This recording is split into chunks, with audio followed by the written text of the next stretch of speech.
Good morning, brothers and sisters, ladies and gentlemen, students and scholars, teachers and trainers, professors and professionals, those who are listening, watching from the field of science, arts, commerce, and engineering, our all distance learners, the most honorable President President Modi ji, respected ministers and doctors, honorable advocates, advertisers, administrators and advisors, Reverend fathers and mothers, you are listening. I, Dr. Rakesh from USA, heartily cordially welcome all of you. Dear friends, today is the national festival Baisakhi. In the history of the agriculture, how this day is important, every farmer knows well. Ripened crops are harvested on this day, and farmers become optimistic. They have hope against hope for fulfilling their dreams. Our all distance learners, scholars and learners, those who are listening internationally and nationally, I would like to convey them about the Indira Gandhi National Open University. It was established in September 1985.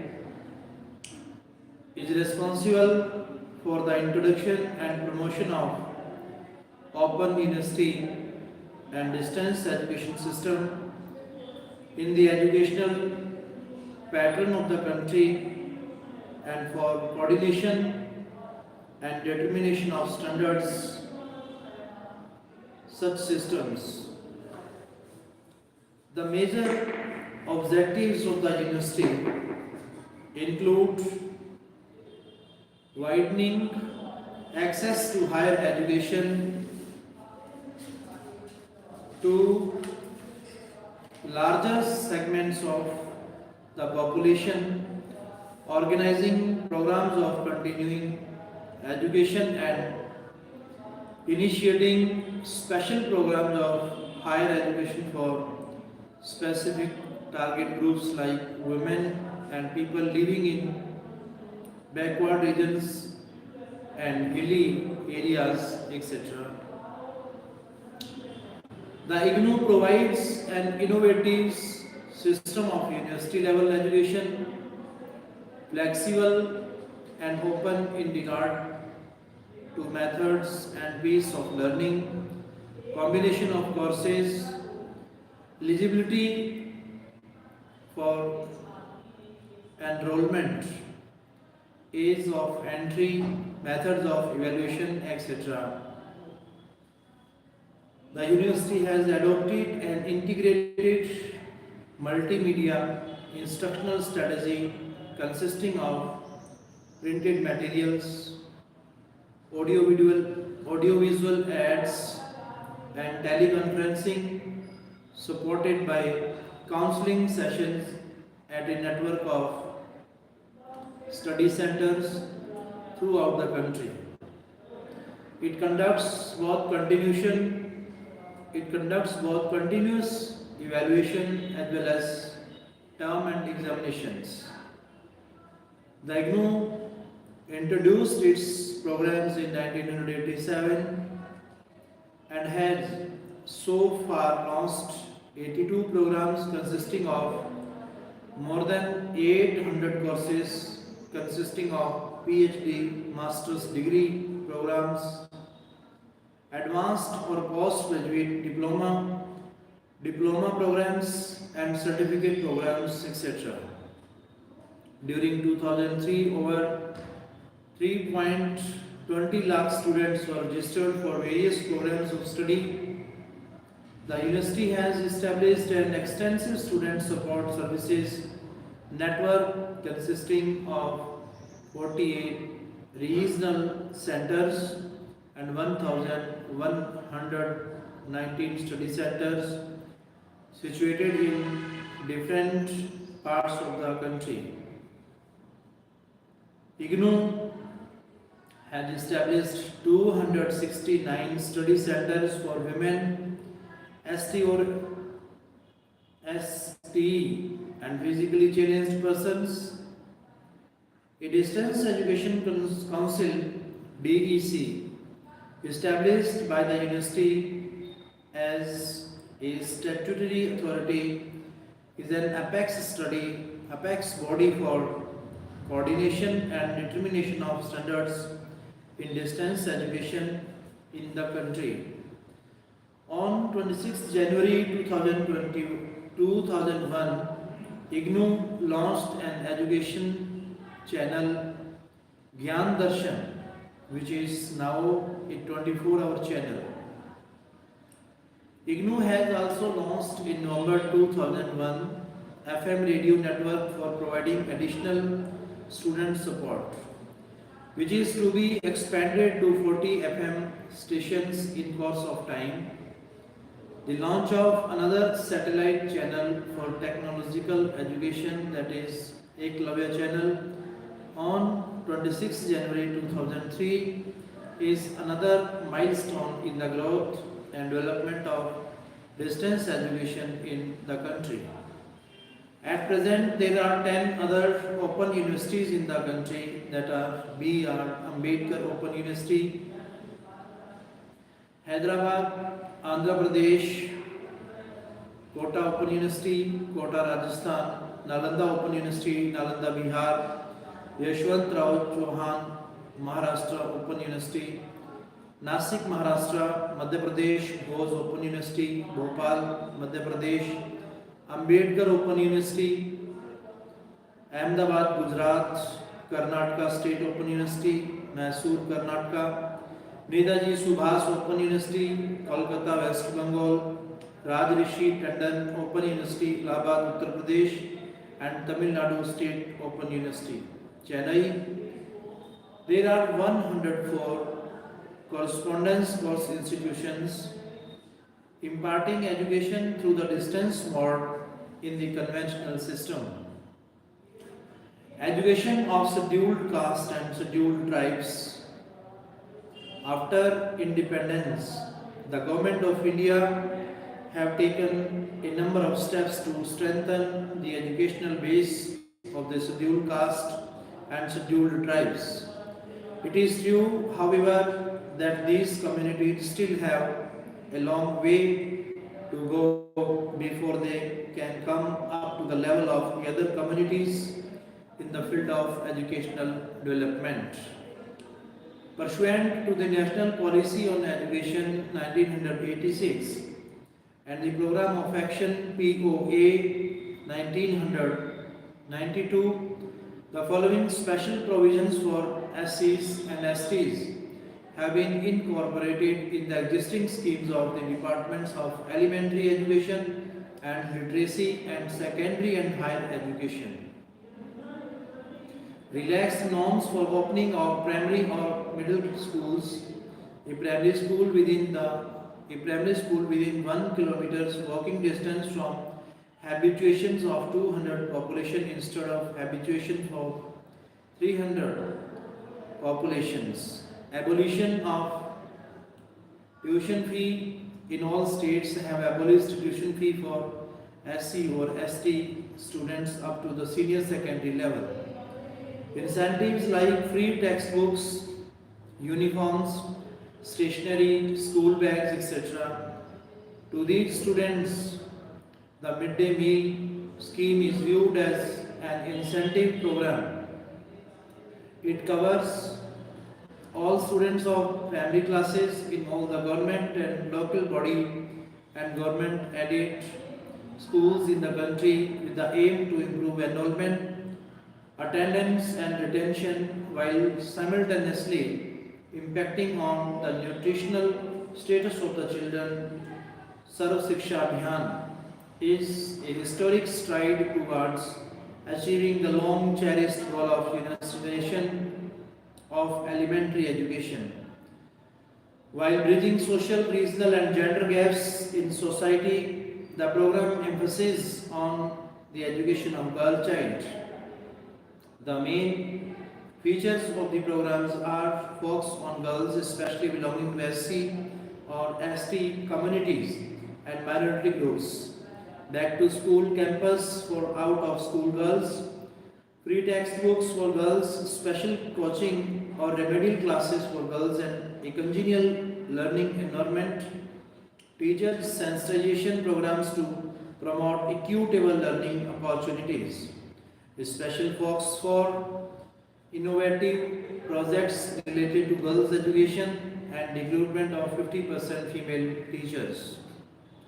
District Primary Education Program DPEP provides infrastructure facilities and special interventions for the education of girls, SC, ST, disabled, etc. The Constitution 93rd Amendment Bill 2001 provides the right to free and compulsory education. For children of 6 to 14 years age group, Mahila Samakhya MS and addresses traditional gender imbalances in educational access and achievement. This involves enabling women, especially from socially and economically disadvantaged and marginalized groups, to address and deal with problems of isolation and lack of self-confidence, oppressive social customs and struggle for survival, all of which inhibit their empowerment. The scheme of Kasturba Gandhi Swatantrata Vidyalaya is to improve literacy among the women belonging to SCs, STs, OBCs and minorities. It is proposed to set up 500 residential schools would be up to class 5 and subsequently upgraded in rural areas. Educational guarantee scheme and alternative and innovative education has been launched to provide access to school-less habitations. Shiksha Karmi project aims at universalization and qualitative improvement of primary education in remote, arid and socio-economically backward villages in Rajasthan with primary attention to girls. It is noteworthy that in Shiksha Karmi schools, 74% are from SCs, STs and OBCs. Reservation of seats for SCs and STs in central government institutions of higher education including IITs, IIMs, regional engineering colleges, central universities, Kendriya Vidyalayas and Navodaya Vidyalayas, etc.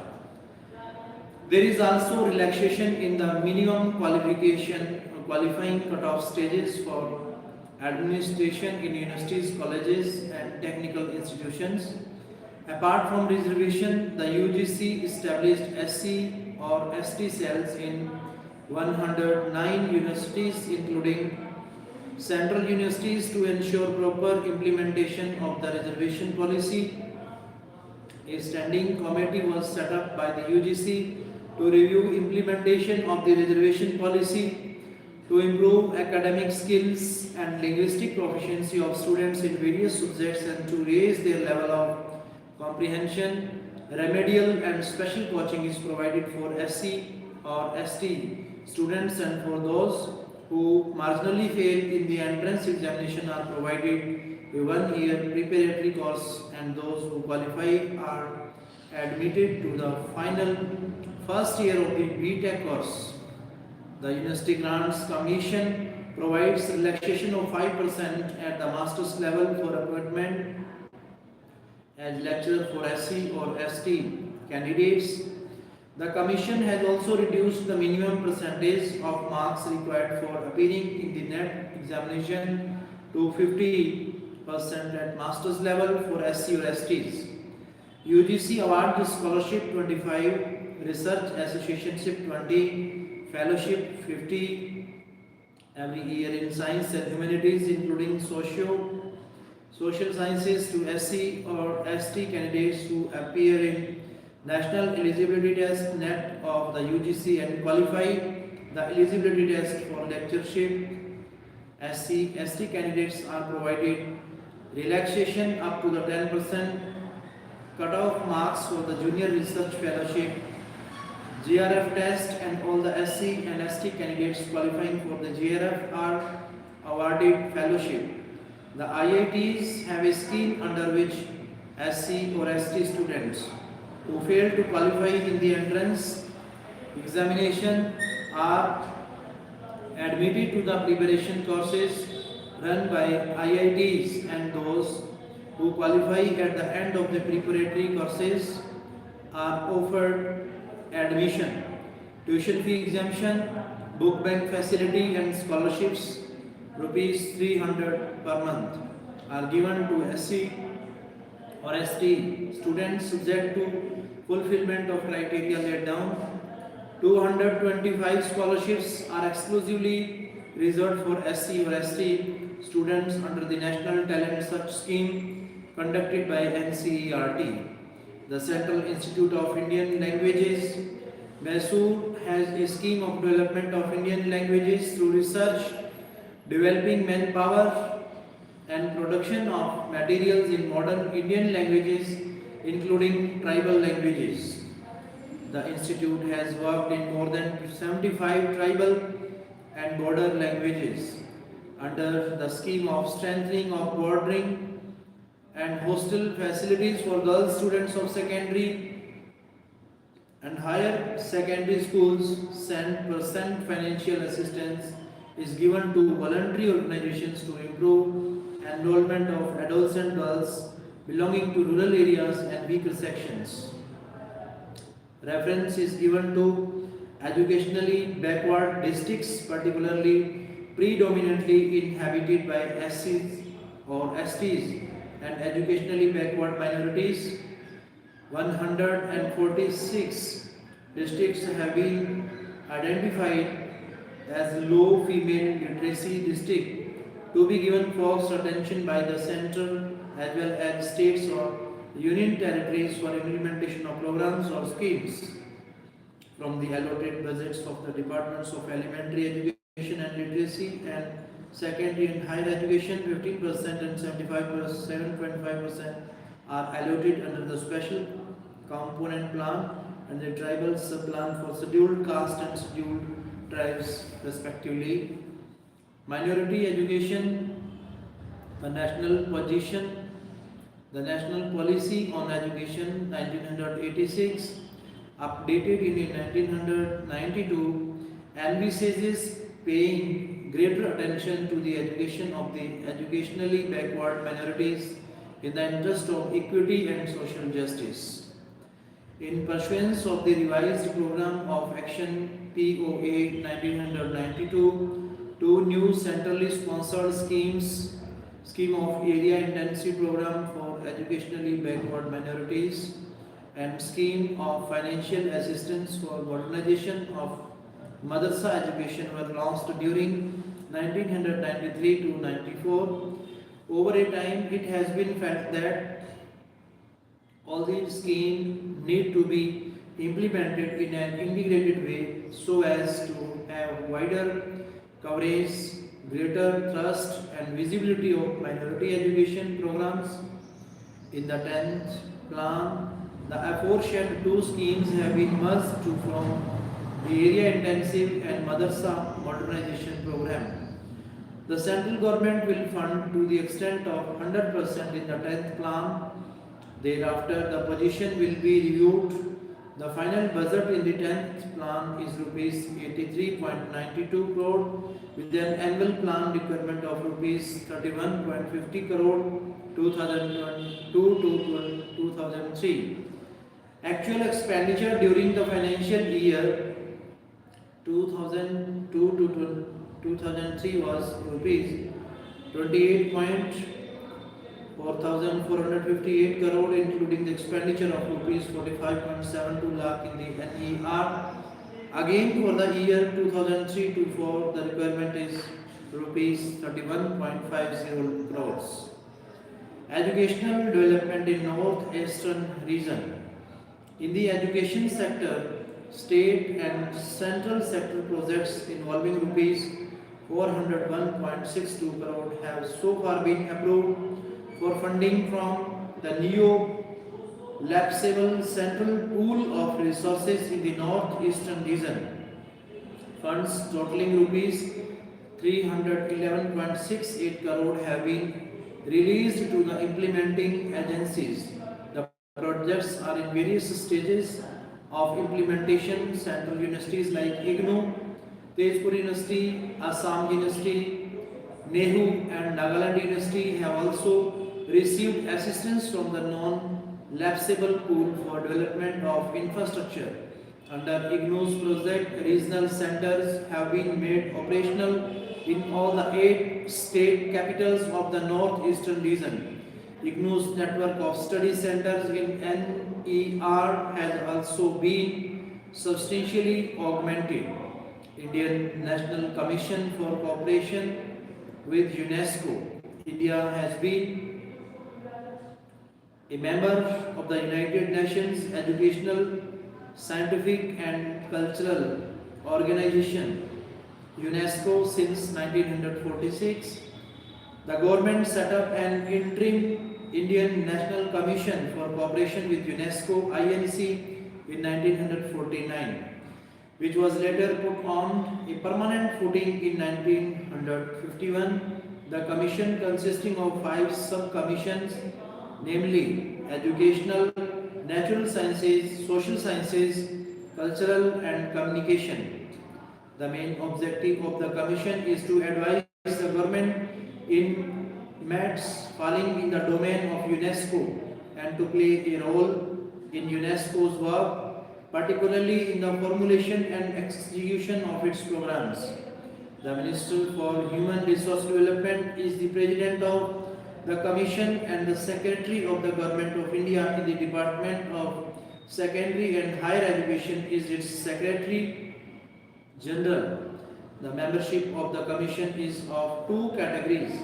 One is individual and second is institutional, distributed among its 5 sub-commissions.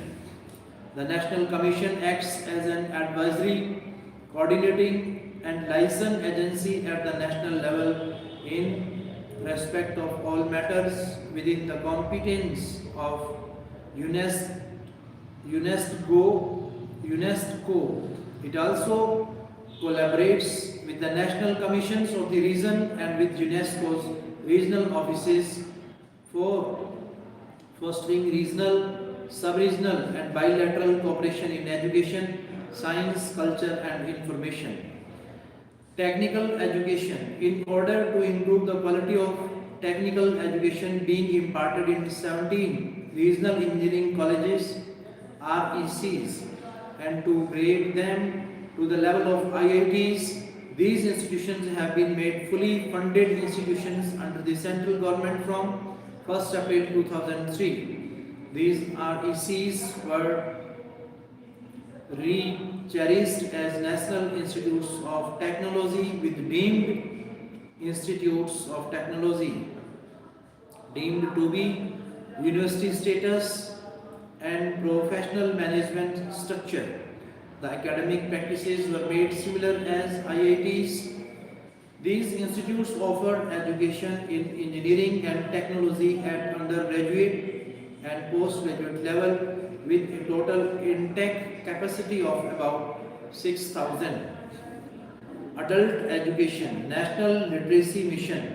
The National Literacy Mission NLM, set up in May 1988, aims to attain a sustainable threshold level of 75% literacy by 2007 by imparting functional literacy to non-literates in the age group of 15 to 35 years, which is the productive and reproductive age group and constitutes a major segment of the workforce. Apart from predetermined levels of reading, writing and numeracy with comprehension, functional literacy, which includes embedding values of national integration, conservation of environment, women's equality, observance of small family norms, etc. Literacy, as enunciated in NLM, is not an end in itself but has to be an active and potent instrument of change, ensuring achievement of these social objectives and creation of a learning society. The acquisition of functional literacy results in empowerment and a definite empowerment in the quality of life. The Total Literacy Campaign (TLC) is the principal strategy of NLM for eradication of illiteracy. These campaigns are area specific, time bound, participative, cost effective, and outcome oriented. These are implemented through Jila Saksharta Samitis, district level literacy committees as independent and autonomous bodies having due representation of all sections of society. The campaign approach to literacy is characterized by large scale mobilization through a multifaceted communication strategy. The survey and undertaken at the grassroots level also serves as a tool of planning, mobilization, and environment building. Apart from imparting functional literacy, TLC also disseminates a basket of other social relevant messages such as enrollment and retention of children in schools, immunization, propagation of small family norms, women's equality and empowerment, peace and communal harmony, etc. These literacy campaigns generated a demand for primary education. The basic literacy skills are at best fragile. There is a greater possibility of neo-literates.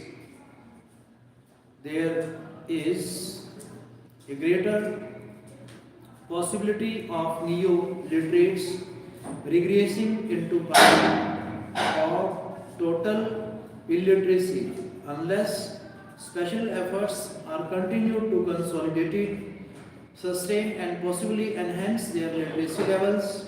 At this stage, it is therefore necessary to ensure that neo-literates do not relapse into illiteracy and also acquire vocational skills. The first phase of basic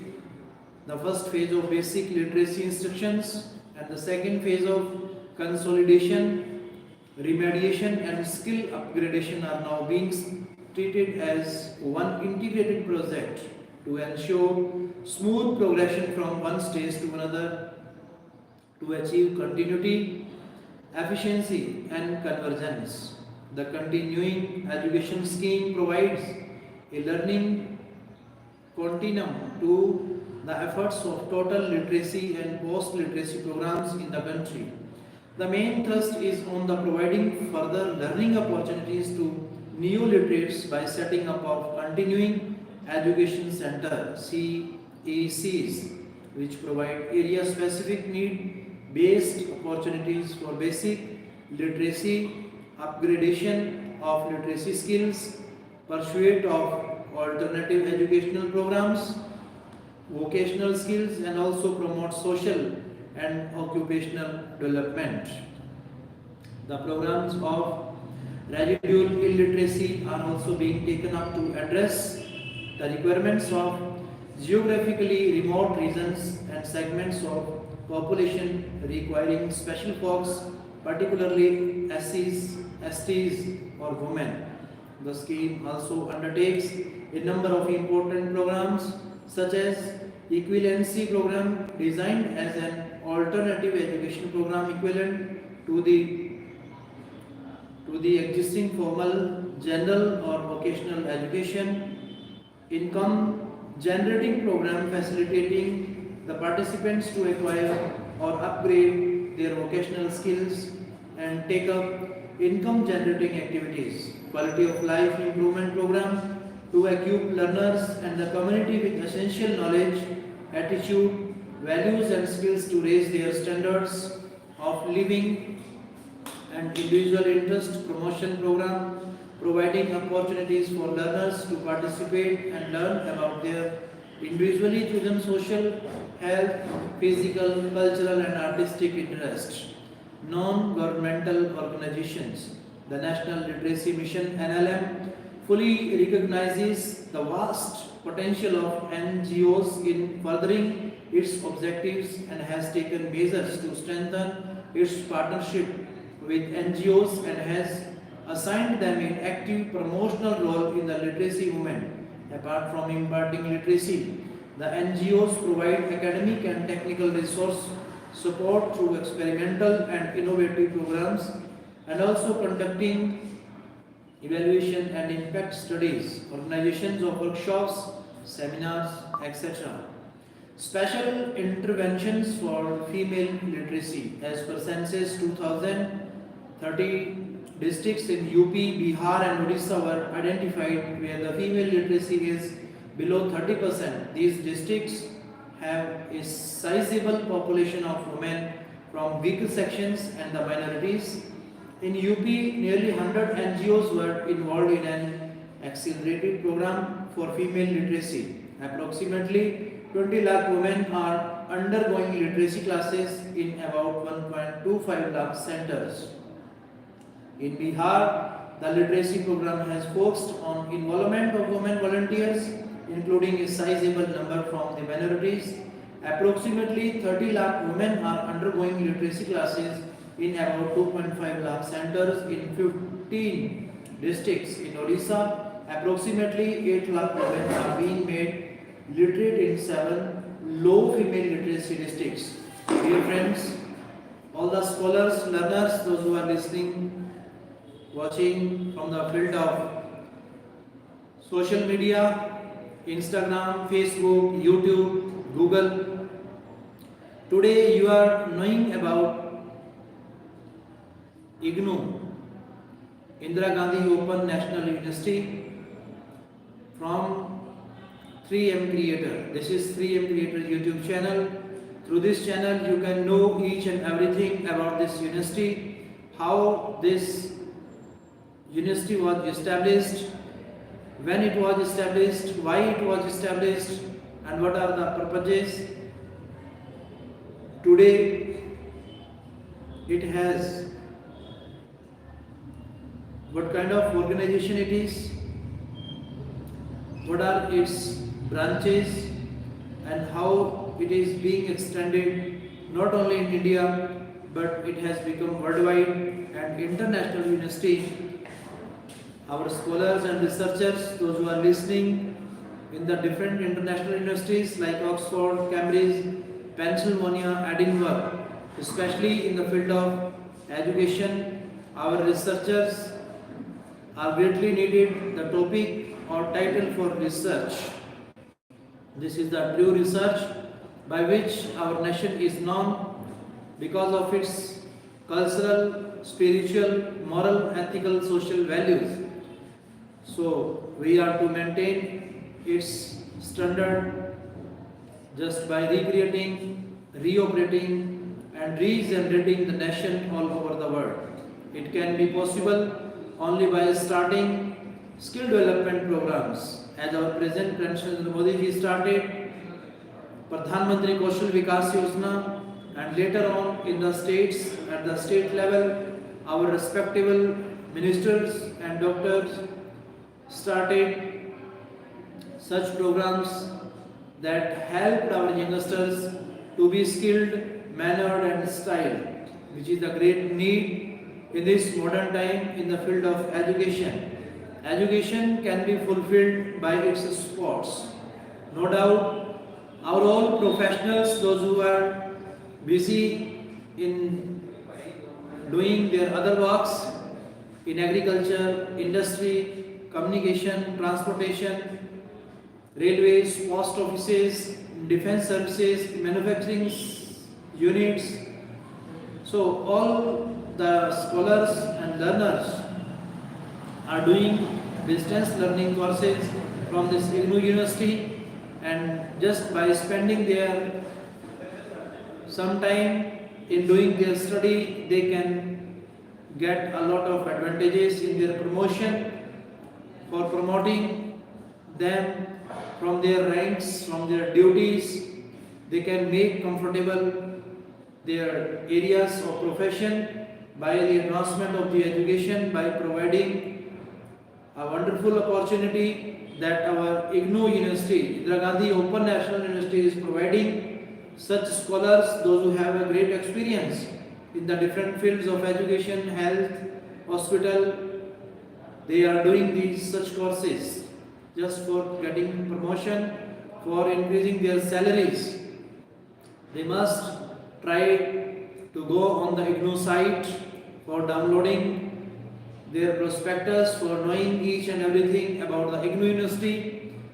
Today, our India has become one of the best explorer, exposer and exporter in the field of education.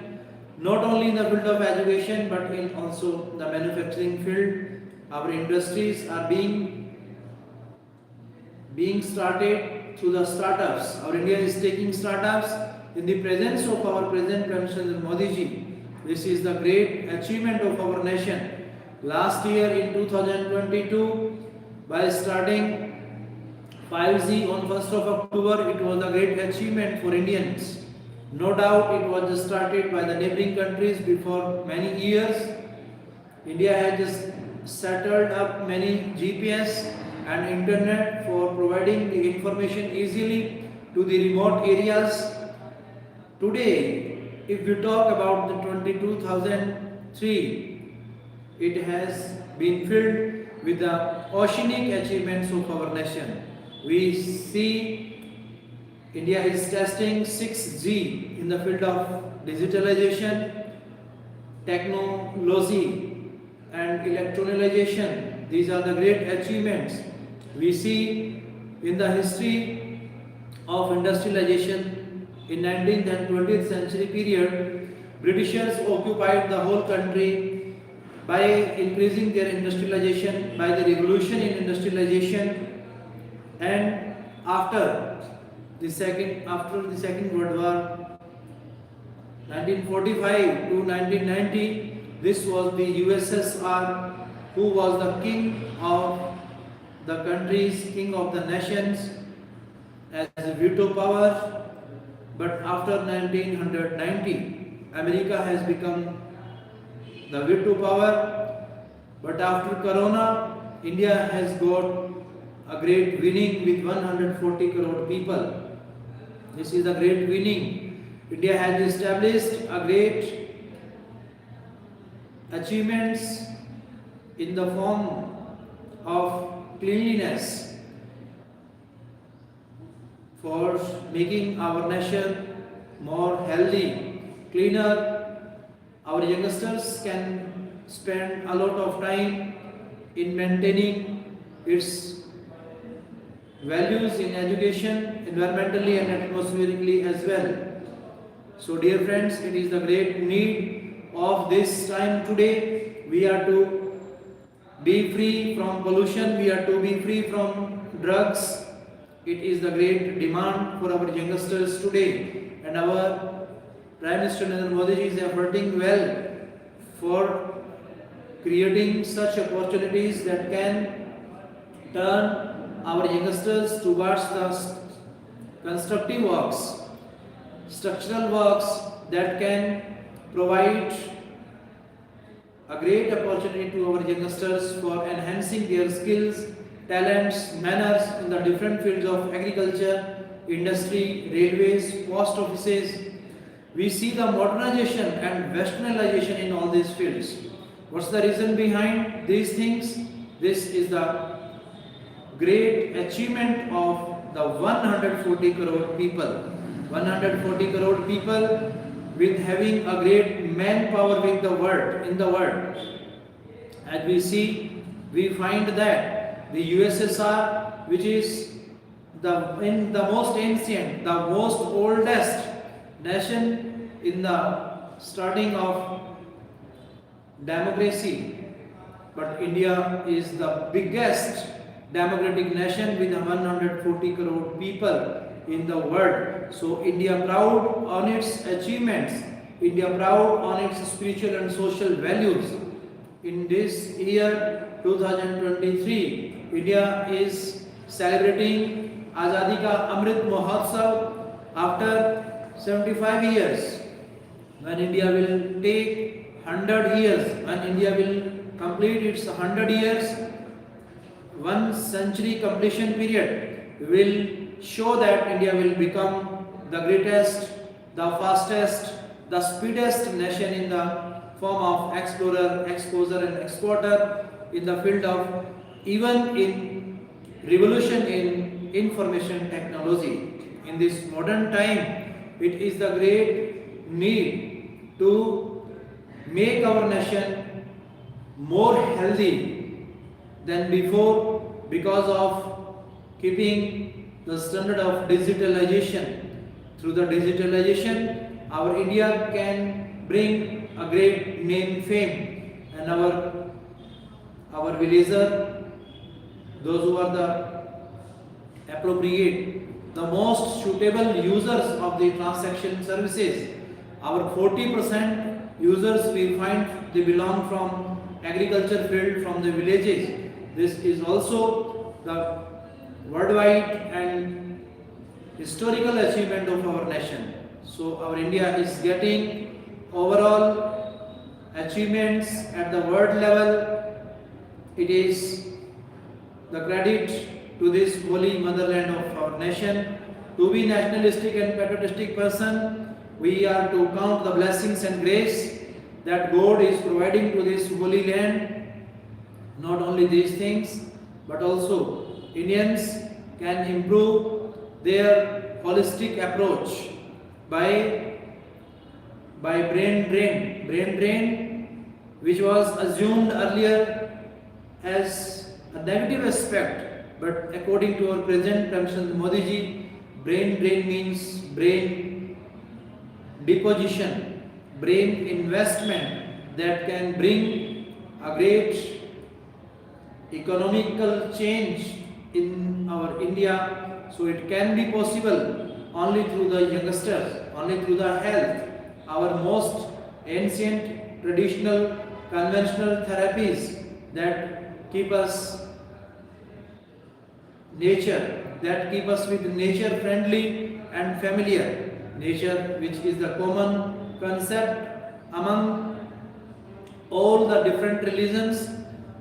Our all religions are not less than the science, but our all holy scriptures that were written by our starters, beginners and initiators of the different religions, they were not less than the scientists, they were not less than the innovators and inventors of this modern time. So we must respect them, we must thank them, we must count their blessings and grace every time with nature. Nature is the common concept. We should love it for saving our nation, for escaping our nation from the natural disasters.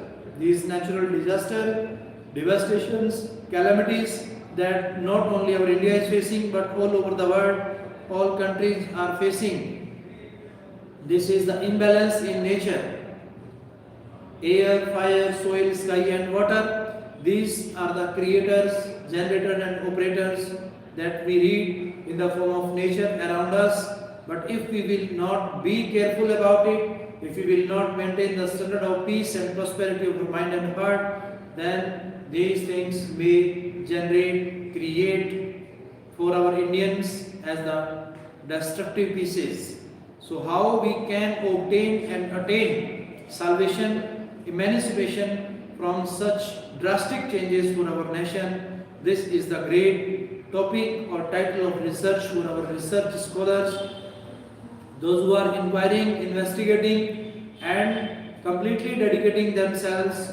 They are online, they are live and they are taking the help from copying, from downloadings, from recordings, from imitating, but the best educational technology that is considered from our ancient time, from our pastoral time, that is imagination. About imagination, it is rightly said that imagination is the best educational technology that should be adopted by our youngsters. Today we have become the greatest user of social media. We have dependent upon the social media. It is also a lackness, weakness, shortcoming of our youngsters. We should never forget our past. We should never deprive our nature. Nature is equally important for us. This nature can make us create us, provide us healthy and hygienic approach. So dear friends, while using modern devices, Western devices, we should never be free from our true and real educational instruments and tools that are being provided electronically, digitally, and we have become away from our printing press. Day by day, our India is going away from the manual work, from the paper work. It is also the great demerits of this modern technology. Dear friends, we are to maintain the standard of digitalization, printingly, digitally, electronically. Only in that case our India can grow. So every technology that we see around us that has merits and demerits, do's and don'ts, advantages and disadvantages behind them. So dear friends, your presence is praiseworthy, admirable and appreciable. Today our India is celebrating Vaisakhi festival. Actually our Indian land is known as the land of celebrations, land of festivals. Time to time, if we celebrate one festival daily, then we see that these 65 days become shorter. These fall short. So words fall short in praise of such time. So dear friends, let us celebrate every moment of life with nature, and in our daily routine, early in the morning, we should spend some time with nature. We should salute the nature. On this auspicious occasion, we are to take an oath with the presence of our respected dignitaries, VIPs, those who belong to the different field of agriculture, industry, communication, transportation, administration. I once again thank all of you, the most honorable President Dr. Modi ji, respected Minister Jan Doctor, honorable advocates, advisors, administrators and advisors, Reverend fathers and mothers and all dignitaries, those who are present, those who are listening, watching from 3M Creator YouTube channel, Saraswati Institute, Allahabad. Again, I welcome all of you for celebrating this festival on this auspicious day. Nice meeting you, nice to see all of you, nice to talk to you. Thank you.